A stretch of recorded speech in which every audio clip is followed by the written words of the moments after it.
Welcome back to another informative and exciting episode of podcast where we cover everything cannabis and hemp. If you haven't subscribed yet to our channel, please do so, as this will help us sustain our channel. And remember to cannabis responsibly at all times. Welcome to another episode of podcast. I'm sitting here with Charl from Fields of Green for All. How are you doing? Very well, thank you. I'm enjoying the expo here in Cape Town. I know, it's very interesting. Can you please just let people know what your organization is all about? Well, we are from Fields of Green for All, me and my crew that are here. We are the only NGO in the building, the only non-profit, and we are the ones that are fighting to have cannabis completely legalized in South Africa. Fields of Green for All was started to provide evidence for the trial of the plant, which is the Dagga couple's case. And as you know, Jules was sadly murdered 2 years ago. I heard, yes. And we are continuing the fight until we get what we want, because we know what we want. So when you say fight, can you just elaborate Yeah. exactly what you mean by that? You'll see that today the government's talking about creating jobs and pushing the cannabis industry, but we are still arresting people and you can still lose your job for cannabis, and that's what government needs to take care of first, to stop the police from arresting us and to stop people from losing their jobs just for cannabis before we can actually create jobs, because the government is functioning like an octopus almost, it seems to us. It's the perception we get, because one department's saying one thing and another department's saying another thing. They don't seem to work together, they're almost opposing each other. Yeah, they're not in synergy. Yeah, and wanting to bring out very strict regulations that are sort of, stifling the business. It's not going to work like that. Cannabis is not that dangerous. There's no reason to regulate it so strictly, It's safer than alcohol and tobacco, so we don't need licenses and we don't need permission to just carry on with this beautiful plant that we love so much. And I get that. But exactly what is it that you guys are doing? I know you just explained briefly how you are fighting in regards to it now. Yeah, we follow all court cases to make sure we don't miss any precedents, We've already, at the moment, we can see we had the privacy judgment.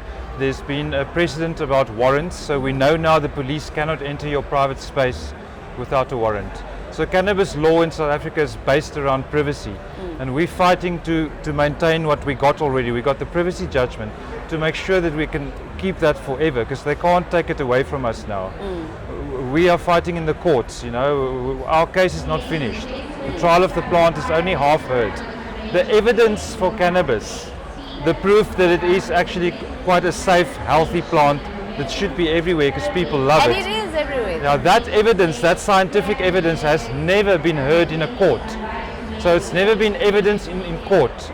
If we get that evidence heard, then it's clear that the regulations should accompany that evidence. They should be based on the evidence. Because at the moment, government can't say what are they basing the regulations on. They want to come and arrest us for growing 3 or 4 or 5 plants, but they can't provide the evidence for why. If you want to arrest somebody for having 4 plants, you got to say why 4 plants are harmful and 3 plants are not. So you can't. We call it plant counting, and plant counting is actually nonsense. You can't count a plant. A plant can be this small or that big, or it can be a tree. Yeah. No need to count plants. It's not necessary. We don't count cigarettes. Yeah, which is wonderful what you guys are doing. There's a lot of talks right now. I don't know if you guys have heard of Prof. De Beer. They actually issuing out the cannabis smoking licenses. Yeah, no, a lot of the medical licenses or the medical things people do at the moment to get cannabis prescribed as medicine, they're based on, I don't want to call it a loophole, it's a sensitive thing and some people might be upset with me if I say that. The bottom line is we've got the Drugs and Drug Trafficking Act, which says that cannabis is an illegal substance and it cannot be traded in. So we cannot move forward. We've got these expos now running for several years and government announcing big plans, but they haven't changed the Drugs and Drug Trafficking Act. So we cannot trade in something and embrace the economy of it if we have a law that says that it's illegal. Take it out of the Drugs Act. It doesn't belong there at all. Cannabis has no place in the Drugs Act at all. It shouldn't be there. So until we face that reality and actually remove it, we're not going to get on with this. This is all like wanting to. This is all planning and strategizing, but it hasn't happened yet. You still get arrested for cannabis, and it's not legal to trade.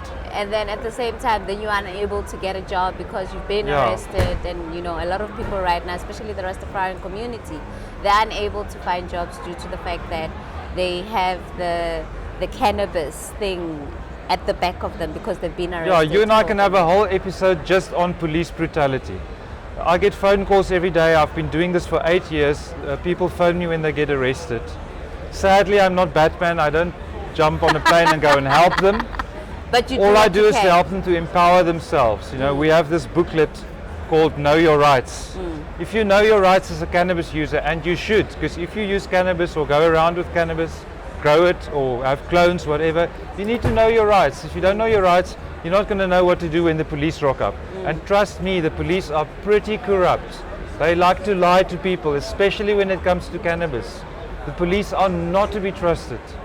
And I'm saying this from the bottom of my heart. I'm speaking the truth because I've got 8 years of experiencing people reporting arrests to me. So I have an inside view of what the police are actually busy with. It gets reported to me on a daily basis. I've got a phone in my pocket, which is the helpline. And aren't you scared that, by you saying that, they I'm sure you're already on their radar. But aren't you scared that by you saying this now, because we're going to air this, when they see it may just create a bit of a... You think they will target me or something for saying that? Somebody has to say it. The police are corrupt and they're ripping people off for cannabis. They steal from you. When they arrest you, they'll steal your phone and your money. They steal your grow equipment. They pull out your plants and you never see it again. Meanwhile, it's all legal because the privacy judgment said we can grow as much as we want. They want to bring in plant counting, but they haven't yet. So the police can come and now they have to decide, is this person growing too much? It cannot work like that. The police are not informed to make that decision.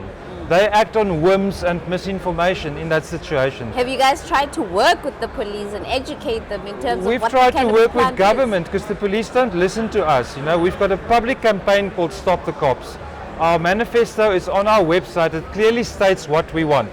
We want no arrests. We want a healthy, thriving economy. It is possible. It's within our reach. We ended apartheid in this country. We can start evidence-based cannabis policy in South Africa because nowhere in the world is cannabis policy evidence-based. It's always based on perceived harm and fake impressions and dogma. They never have regulations that are true to the plant's nature, which means it's a safe medicinal plant. We don't have to put it in a cage or lock people up for it. The war on drugs failed years ago. It's only fools that believe that you can battle drugs with violence. It doesn't work. But the reason why I asked if you guys have tried to engage with the cops, because you made it very clear that you guys have been reaching out to the cops government. don't want to be engaged with. No. Who do we speak to? Becky Chele. Yes. He wants nothing to do with us. Becky Chele doesn't know what cannabis is. He thinks it's a gateway drug. But have you guys it's tried not a talking to gateway drug. Becky Chele? Have you tried talking to him? What? He won't answer my email if I write to him. How am I going to get his attention? By making a scene in front of him in public and risk getting arrested? Becky Chele is from a very conservative background. He has, I don't know, probably quite a strict religious upbringing, but he's very misinformed on cannabis. Also, he's aware of the fact that his whole army of police are using cannabis to get bribes and to steal from the public. He's facilitating all this crime against civil society that the government is allowing. Allegedly. Becky Chele and Ronald Lamola are very guilty in this sense. They're allowing this. Allegedly, because I don't want it coming back that we are saying that this is how I know it's the truth. is. I'm not alleging it. I know it because I get phone calls every day to tell me what's going on. And how people are being brutalized and raped and tortured. It's serious. Sad. It's not a joke. It's very sad to hear. And the public don't know this because the media are as guilty as the police. The media hide these ongoing arrests. You get a report that there's a bucky load of dagga, but they never tell the victim's story. The people that get arrested never get to tell their story to the public. So the media makes it look like everybody that gets arrested for cannabis is a criminal. They're trying to deal and they're trying to sell drugs to kids at school. There are no evil people that try and sell cannabis to kids at school deliberately to try and spread drugs. It doesn't exist. You may get a naughty pupil that comes and sells dagga to his friends, that exists. But there's all these scary images that prohibitionists make up in their heads, you know. Oh my goodness, that is sad. Yeah, dacha is not there for Satanist orgies, you know, but that's what some people believe. But basically the point here is that it's very crucial. Can I take the manifesto? Yes. For people to know, you gotta know your law. You gotta know what it is that you're not supposed to be doing and what it is that you should be doing, so that Yeah, and you for have that you vast can read knowledge. your rights on our website. But this book is what we want. Well, Because this we is- know what we want. Okay. We've looked at the research has been done. They always say more research needs to be done. Well, it's 2022, a lot of research has been done. And that research has shown that cannabis can be regulated safely like we are proposing in our manifesto. There was actually a talk yesterday. They were talking about cannabis and COVID-19 and what they were saying. It's been was discovered that it can greatly help in reducing the symptoms. Yeah. And it even fights parts of the virus in your system. There's a medical explanation. I'm not a doctor, but cannabis is an incredibly healing plant. There's I no know reason that. to attach it to crime in any way. Absolutely, I agree with you. We don't attach rooibos tea to crime. 100%, I agree with you on that one. Yeah. This stigma needs to just... The connection between crime and cannabis needs to go. It's not needed. We don't need the police at all with cannabis. Government may try to hold on to it and make little rules and regulations that the police can still arrest you for. There's no need for it. Do you ever hear about a cigarette arrest except for in lockdown?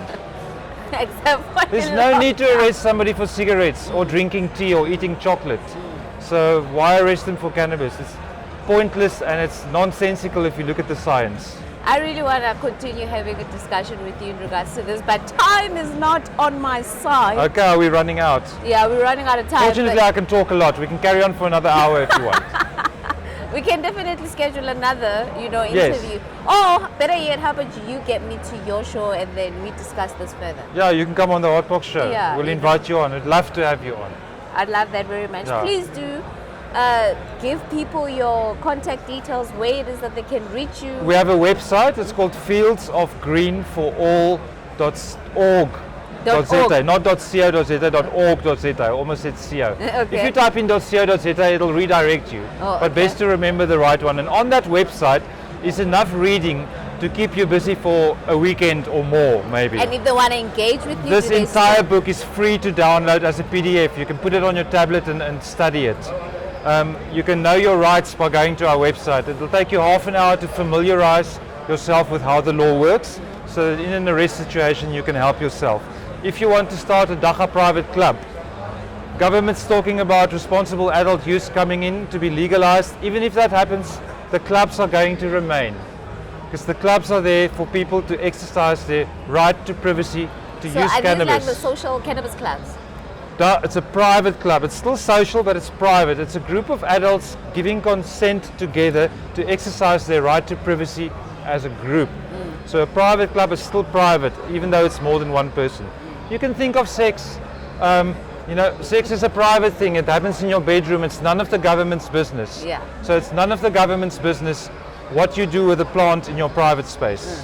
But what I want clarity on, is it exactly the same as the social cannabis clubs? The membership? It's a social club. It's based on the Spanish model. There's only one international model for private clubs. That's the one we also adhere to. The Okay. people that created that model are actually very careful nowadays to not just include Spain but also South Africa. I see the clubs are spreading all over the world now. It's even stuck its head out in America. I see they have clubs. In some of the states where cannabis is still completely illegal, there's more private clubs to help people get along. Whether they want to stop it or prohibit it, cannabis is here to stay. It's always been here. It's not going to go away. No point to prohibit it.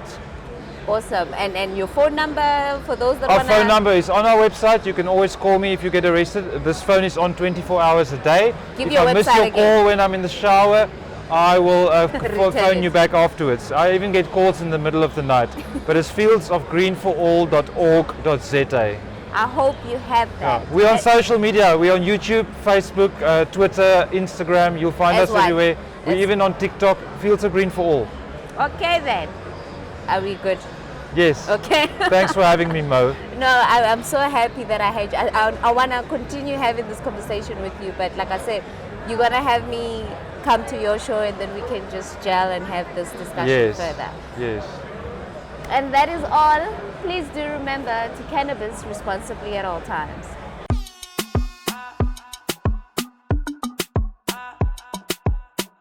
Thank you so much for watching. Please don't forget to hit that subscribe, like, and share buttons below.